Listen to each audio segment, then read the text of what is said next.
Welcome to Midnight Mysteries, where the darkness reveals its secrets and the unknown comes to life.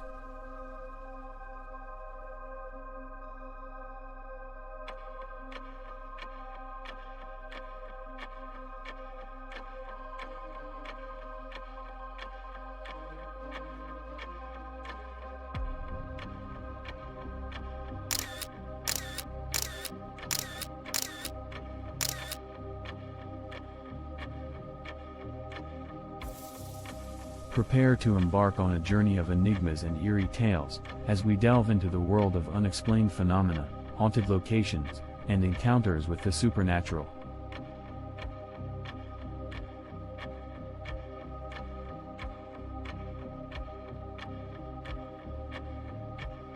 From alien abductions to ghostly apparitions, each episode will immerse you in the mysteries that lurk in the shadows, waiting to be uncovered.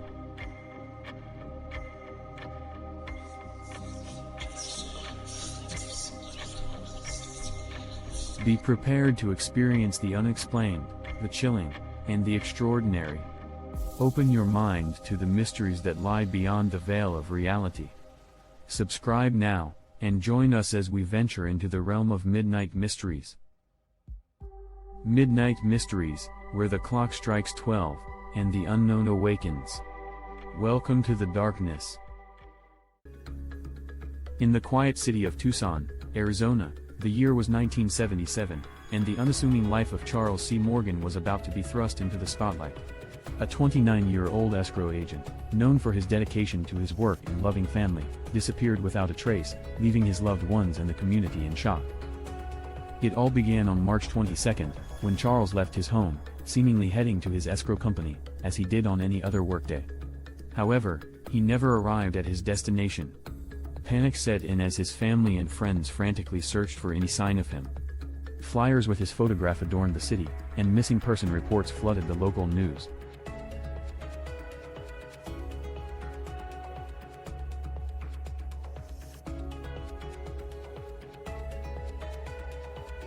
Three days later, the case took a bizarre turn. At 2 a.m., Charles returned home, but he was not the same man who had left just days before. He appeared bound, with a plastic handcuff around one ankle and handcuffs around his hands. Struggling to communicate, he pointed to indicate he couldn't speak. Ruth Morgan, his distressed wife, was desperate to help her husband. She handed him a pen and paper, hoping to understand the horrors he had endured during his absence. What he wrote shocked her to the core. Charles claimed that a hallucinogenic drug had been forced down his throat, which could destroy his nervous system. He also cautioned Ruth not to contact the police or a physician, fearing for the safety of their family. As Ruth tried to nurse Charles back to health, she learned that her husband had been living a double life. He revealed that, for the past 2 to 3 years, he had been working as a secret agent for the Treasury Department. His abductors had allegedly taken his Treasury ID, leaving him with no concrete evidence of his covert role. The claim of being a secret agent sent shockwaves through the investigation, leaving many questioning its validity. Some suggested it could be a cover for his alleged involvement in money laundering schemes and connections to organized crime families. The crime scene at the site where Charles was found dead only added to the puzzle. A tooth wrapped in a white handkerchief, a pair of sunglasses that didn't belong to him, and a $2 bill adorned with mysterious symbols fueled intense speculation and conspiracy theories.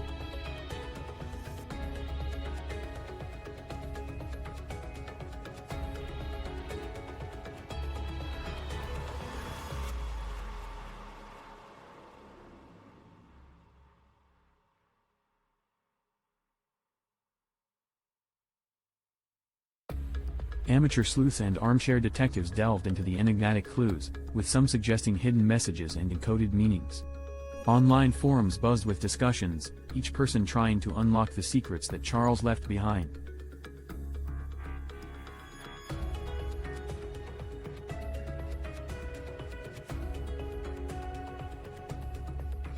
As investigators dug deeper into Charles Morgan's financial affairs, a tangled web of illicit activities emerged. Records showed that he had been involved in large-scale money laundering and transactions involving precious metals like gold and platinum. The links to organized crime families and his testimony in a secret state investigation hinted at dangerous connections. Copies of illicit transactions found in Charles' possession raised suspicions that he might have been caught in a deadly power struggle.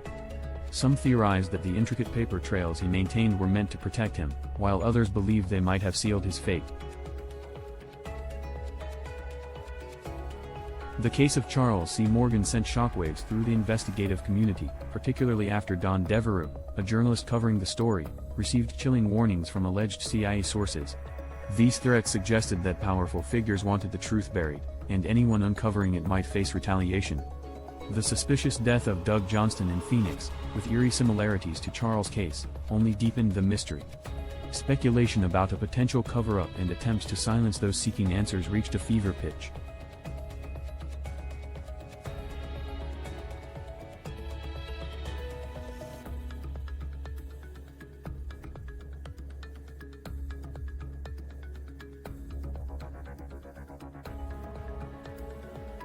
As investigators delved deeper into the web of Charles C. Morgan's mysterious life and death, they discovered intriguing connections to Theon. Name that kept resurfacing was that of Joseph Bonanno, a notorious crime boss who had made his mark in New York before seemingly retiring to Arizona.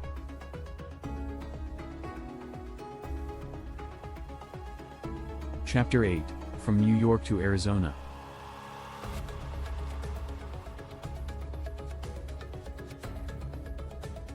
Joseph Bonanno, also known as Joe Bananas, had been a prominent figure in the New York Mafia during the mid-20th century. He was the head of the Bonanno crime family, one of the infamous 5 families that dominated organized crime in the Big Apple. However, in the early 1960s, Bonanno faced internal conflicts and a power struggle within his family, leading to a temporary disappearance from the public eye. Surprisingly, Joseph Bonanno re-emerged in the 1970s, not in New York but in Arizona. He chose Tucson as his new residence, away from the scrutiny and attention he had attracted in his previous criminal endeavors. Many believed that he was seeking a peaceful retirement and a chance to write his memoirs, recounting his life as a crime boss. Chapter 9: A Legacy of Shadows.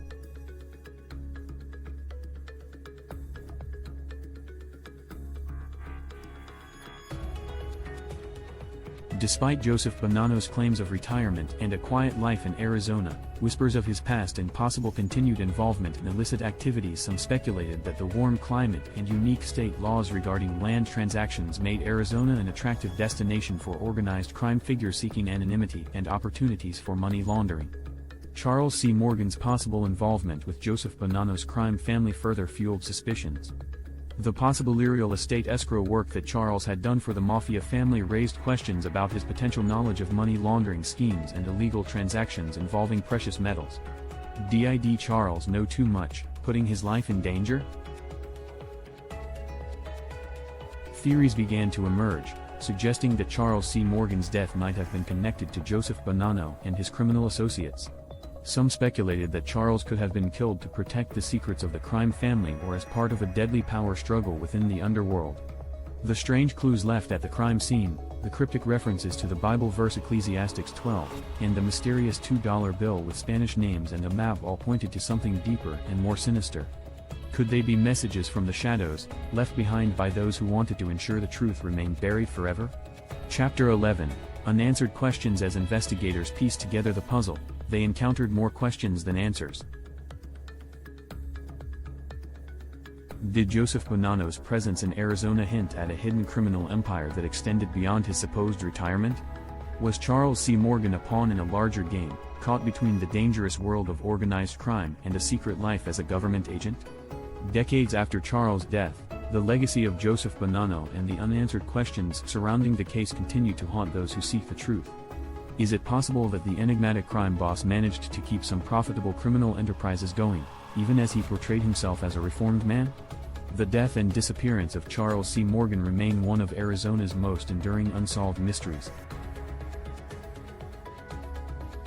While the passage of time has dimmed the public's memory, the shadows of organized crime and Joseph Bonanno's presence in the state still cast an ominous cloud over the case. As new generations delve into the story of Charles C. Morgan, they inherit a legacy of intrigue, deception, and unanswered questions. Perhaps, one day, the secret shrouded in darkness will be brought to light, revealing the truth behind this enigmatic tale of a man entangled in the web of crime and secrecy. With the revelation of Charles C. Morgan's true cause of death and the intricate connections to organized crime, public outrage surged, demanding justice for the slain escrow agent. The ruling of suicide was now exposed as a glaring oversight. Chapter 14, Unveiling the Truth. Investigation led to a startling conclusion: Charles C. Morgan's death was not the result of a suicide, as previously reported. Instead, the evidence pointed to a meticulously planned murder plot, designed to mask the truth behind a self-inflicted gunshot wound.